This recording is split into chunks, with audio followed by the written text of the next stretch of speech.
I'm very honored to be here with you on this occasion. 55 years ago, President John F. Kennedy delivered his final speech at Amherst College just weeks before his assassination in November 1963. And a new documentary airing on WGBH television explores that speech and Kennedy's relationship with the man who it honored, poet Robert Frost. Joining us in the studio to discuss this speech is University of New Hampshire historian Ellen Fitzpatrick, a key contributor to the film called JFK, The Last Speech. Ellen, thanks for coming in. My pleasure. Thanks for having me. So Kennedy delivers this speech in October of 1963. It was to commemorate a new library at Amherst College named after Robert Frost. Frost was a dyed-in-the-wool New Englander, of course, a member of the Amherst faculty. And he had a relationship with Kennedy that preceded JFK's time in the White House. Here's what he said about the president. He's my friend. He's a great friend of mine. Irish boy from Boston. So tell us about this relationship between Frost and Kennedy.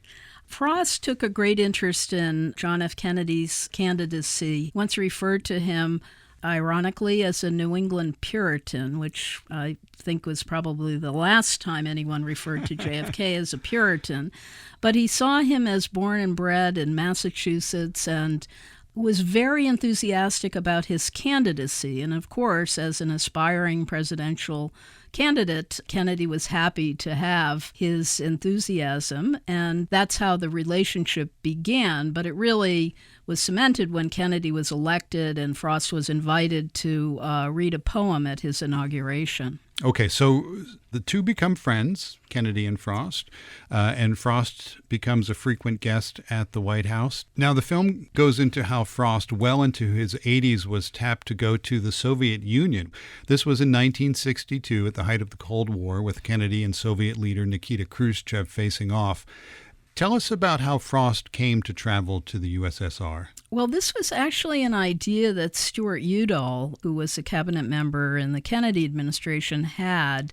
And Udall thought that maybe he would bring Frost with him on a trip that he had planned to go to the Soviet Union.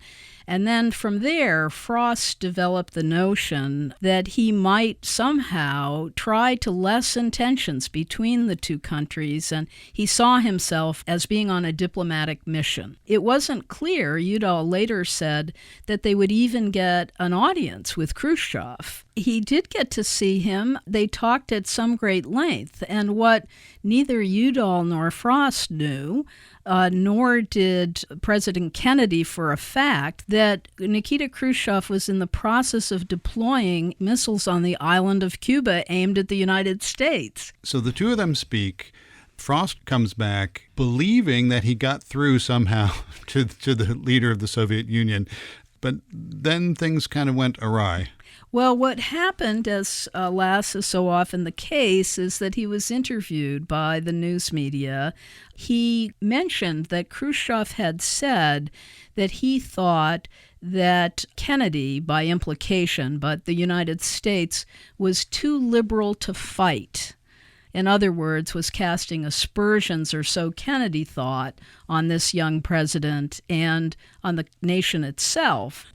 And that created a Cold War between Kennedy and Robert Frost. And the two men really stood apart in the final months of Frost's life. Not only did they not talk, as you said, he did not send condolences after the death, nothing. Frost was dead to Kennedy before he died. Well, this is where we get to the interesting moment of him accepting an invitation to go to Amherst College in October of 1963, a year after the Cuban Missile Crisis, more than a year after the Frost visit, and giving a speech in which he celebrates the artist as a dissenter. And it's ironic, obviously, and in some sense it is, it seems to me, an acknowledgement of the role that the poet and the artist can and should play. Here's a tidbit of that speech. In honoring Robert Frost, we therefore can pay honor to the deepest sources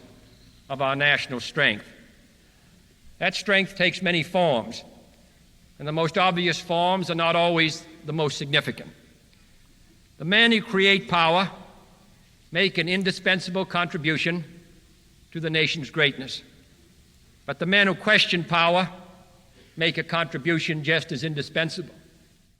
So beyond that tribute to Robert Frost, what was important about Kennedy's last speech at Amherst College? What resonated for you? There were really two elements of the speech that I think were quite powerful. One, we've discussed about the artist as dissenter and the value of that in a democratic society. And the other was his message to Amherst College students and to college students across the nation, which is, what's the purpose of having a great education if you don't do something with it to make your country better, to serve society? I think part of the power of that was not only because he was a young, charismatic, attractive president, but he lived it himself. It seemed genuine, I think, to those who heard it. Okay, thanks for joining us, Ellen Fitzpatrick. Thank you.